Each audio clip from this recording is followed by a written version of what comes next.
Welcome to The Life of Hair. My name's James Atkinson. Thank you very much for choosing to join into this week's episode. Now, in this week's episode, we are going to react to a hair bleach fail again. Now, this is an amateur. I've only seen a few seconds of this throughout the video. Obviously, I want to watch it with you guys and react to it as it happens. I believe that Brad Mondo has recently reacted to this video, but I'm going to give you my take, which is obviously different to Brad and his style. So if you enjoy these type of videos, then please subscribe. There are lots and lots and lots of hair tutorials if you want to know more about doing hair, actually doing hair as a professional. But if you also want to know the ins and outs of making better choices as a professional hairdresser or not when it comes to doing your hair, then this is also a good place to be. I sectioned my hair and I made the bleach. So it's time to get rolling. It's time to section. It's time to bleach. That's a beautiful color right now. See, I have so much hair and it makes me not want to use the foils. It makes me want to just do this. But I know that's probably not the smart thing to do. But do I want to do the smart thing? Do I care enough? I don't think I do. I might just use my hands. Sorry, Brad. I think it's always interesting when people make these videos and they reference Brad Mondo. It's a bit strange, you know, ruining your hair for the sake of someone to react to it. What I will say before she starts is that there's clearly a lot of colour history there. It's very orange, it's very, very patchy, there's yellow, there's a lot going on. She's clearly fairly dark and she's applying this to what looks like wet hair. Now when the hair is wet, the pH is different to when it's dry, and the bleach is not designed to go onto hair of a higher pH by following the manufacturer's guidelines. You can put bleach onto wet hair, you just need to be aware that that is obviously going to change things. She's using foil, sensible choice, incubate it, but at the same time she's going over previously pre-lightened hair, and 90% of the manufacturers that I know of would not recommend pre-lightening bleached hair that is already bleached further without kind of making sure you only leave it on for about 20 minutes at a time. And that's probably my golden rule.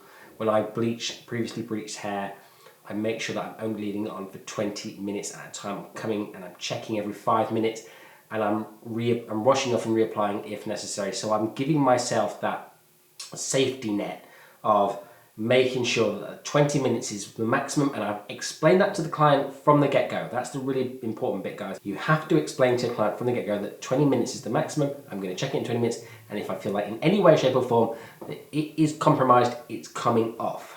Let's try one foil and see how it works out. Yeah, no, it's not happening. Sorry. It's already starting to light it. Her application, putting it on with her hands, is fine. Obviously she's starting on the ends. The problem with starting on the ends when it's already pre-lightened means it's going to be on much longer. She's got to go back and do her roots. We're going to skip ahead a little bit. Starting on the previously pre-lightened areas is automatically problematic. Hello. So this is where we're ending for right now. We're going to see how this goes. I'm going to do my roots when the timer gets to like 10 minutes. I'm leaving this in for 45 minutes and then we're going to wash it out. So she's going to leave it for a total of 45 minutes, which is just double the recommended time, and more than double the recommended time, I would say, to leave bleach onto previously pre-lightened hair. And she's going to leave that for 10 minutes and then apply the roots. So she's only going to give the roots 35 minutes. Well, the roots are capable, or generally speaking, fairly dark, and they're capable of being on for much, much longer than that. She's applied it, obviously, to the hot zone, so she knows about the hot zone. The hot zone, for anybody that doesn't know, is the first 1 centimetre, where your scalp secretes 36.6 degrees of heat from your head, roughly. If you're well, if you're not, it's higher and can be slightly lower. That hot zone is where you can get hot roots. So she's done the right thing, but actually what she needed to do was the mid-band above her ends first, then her roots, then the previously pre-lightened ends. Very, very technical application and not easy to do on yourself. So, you know, whatever happens here, of which I don't know right now, it's not going to be the perfect result just based on the application.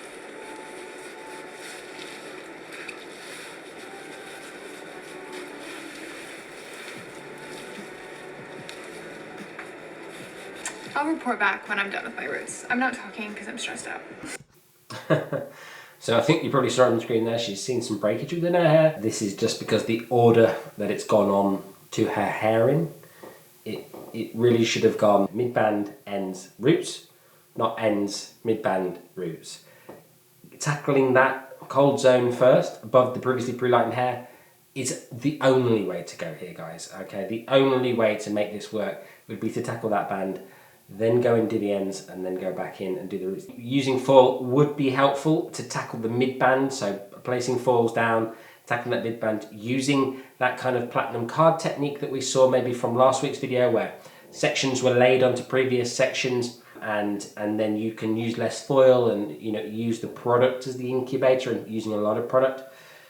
But the order here is going to cause the biggest problems of all. So let's see how she gets on. I mean, it's a hair fail video, so this is quite a look she's got going on here, isn't it? It's really something.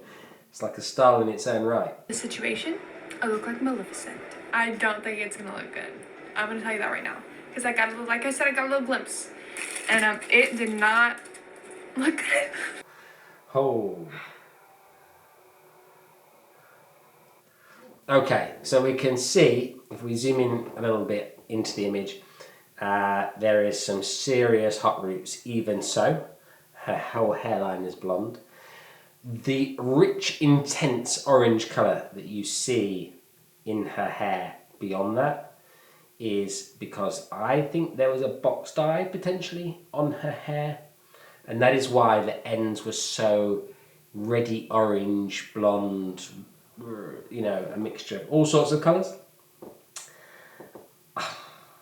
I mean, there is a way to fix this. It's beyond the capabilities of a non-professional, but this is the issue with people box dyeing their hair at home, then bleaching the hair at home. In reality, this is too big a job for someone to take on their own. Let's see what she's got to say. How did this happen? How did it happen? How did I miss that many spots? It doesn't make sense. I feel like I should bleach it. Because I can do it good and right. You do it kind of messy. Can you give me my comb from the bathroom? Guys, I don't know what to say. I really don't know what to say. I'm very embarrassed right now. Okay? I'm very embarrassed. Brad Mondo, if you're watching this, can you tell me where the frick I went wrong? Well, I'm sure Brad did tell her where she went wrong, but I will just give you my opinion as well. The saturation is the problem here. The uneven saturation is the crux of the problem here. When you apply product to the hair, if the sections aren't thin enough, then obviously you don't get the saturation. There's lots of you who are following me on my channel who are very experienced and will know that already. There are others out there who are new to hairdressing and they may not know this. So please don't jump in the comment section saying this is obvious, because I get lots of comments each and every week from people who are new to this industry and don't necessarily know these things. Getting the bleach on in copious amounts in thin sections and make sure you work it through is the secret to this. If you go back to the video that I posted 3 weeks ago on Sunday and you watch this grey transformation video, the application of the bleach is absolutely bang on the money. Okay, you will see that she's taken very fine sections, she's applying tons and tons of products, she has smashed it. When you apply a bit of product like this and you've got a bit of hair around here and it's all higgledy-piggledy, if you're not making sure you're rubbing that product through and you're not applying copious amounts, and I mean hundreds and hundreds of grams of bleach to a job like this, you are not going to get the job done.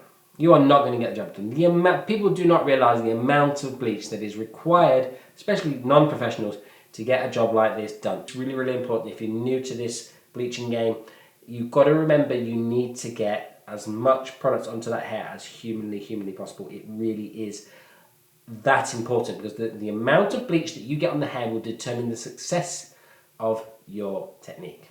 That is something you must remember. Where did I go wrong? Because I thought I did a pretty good job. This was like the best bleaching application I've ever done. Oh, it's coming out. I mean, here's the thing. If you're going to comb your hair wet, this is for anybody, and there's lots of you that will know this, I'm sure, but if you're going to comb your hair wet, do not use the fine end of a comb. Okay, I mean, she's got a thick end on that. that is putting your hair under undue stress and strain for sure. Okay, you are going to cause yourself an enormous amount of breakage, because even if the hair was in good condition, combing it with the fine end of a comb is not a good idea. You are going to stretch and snap the hair. When the hair is wet, it's nowhere near as strong as when it's dry. So therefore, brushing it like that, from the roots down to the ends, you should start at the ends and work your way back up to the roots, is only ever going to cause breakage. So as you can see, I've skipped ahead. The patchiness of the application is insane. And obviously the thing about being an amateur and doing things yourself is that obviously she did her ends first, which was not ideal. Then she went in and she'd done the midband, and then she tried to go back and do the roots. It's hard enough to get to the roots in the first place, evenly, accurately.